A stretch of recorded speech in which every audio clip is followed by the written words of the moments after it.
Tu perds beaucoup de cheveux en deux coiffures protectrices. Au moment de défaire une coiffure que tu as gardée quelques semaines, tu peux voir que tes cheveux tombent et se cassent.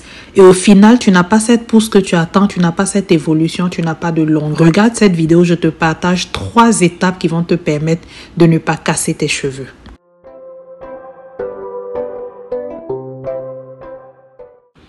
La première étape est de bien défaire l'ancienne coiffure protectrice avec beaucoup de patience afin de ne pas casser les cheveux, de ne pas perdre la petite pousse que tu as obtenue pendant ces quelques semaines que tu as gardé cette coiffure. Cette étape est vraiment importante, que tu aies des twists comme ma fille ici, que tu aies des mèches, que tu sois une adulte ou une enfant, que tu aies fait des nattes, que tu aies fait des mèches avec des rajouts. Bref, quelle que soit la coiffure que tu as faite, cette étape ici est très importante et l'essentiel, c'est de défaire les cheveux avec beaucoup de patience, étant donné que c'est le moment là où on perd le plus de cheveux.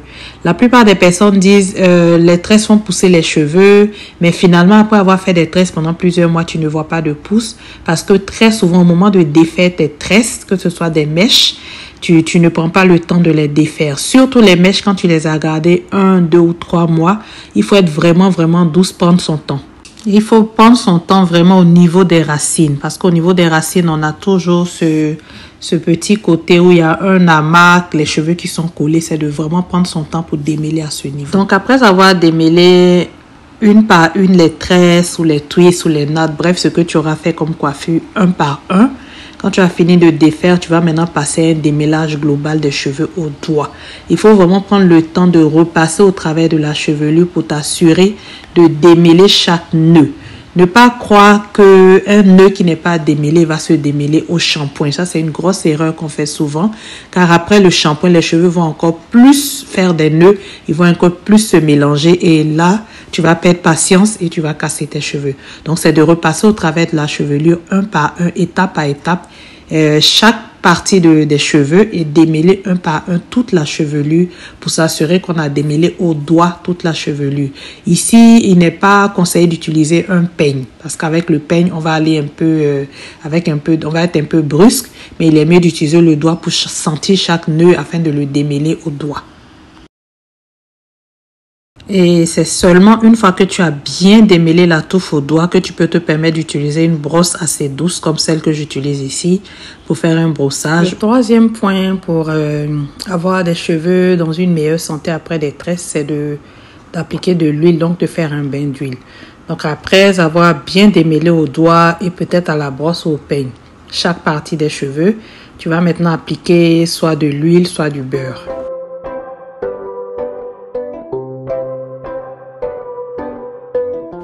Donc, à ce niveau, on a de l'huile dans les cheveux. Tu peux encore rajouter de l'huile quand tu as fini de défaire de démêler, tous les cheveux. Appliquer assez d'huile.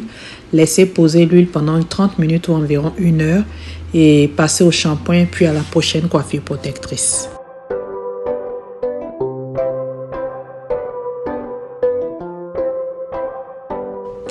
Et n'hésite pas à me dire en commentaire, est-ce que tu avais déjà entendu parler du démêlage au doigt?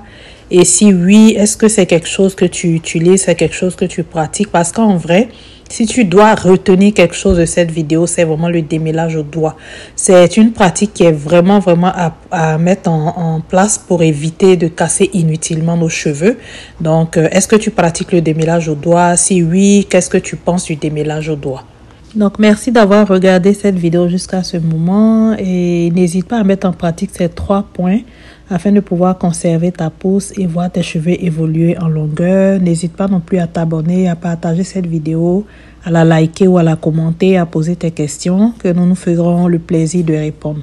Donc, on se dit à bientôt, à la prochaine avec une autre vidéo tout aussi instructive. Bye bye.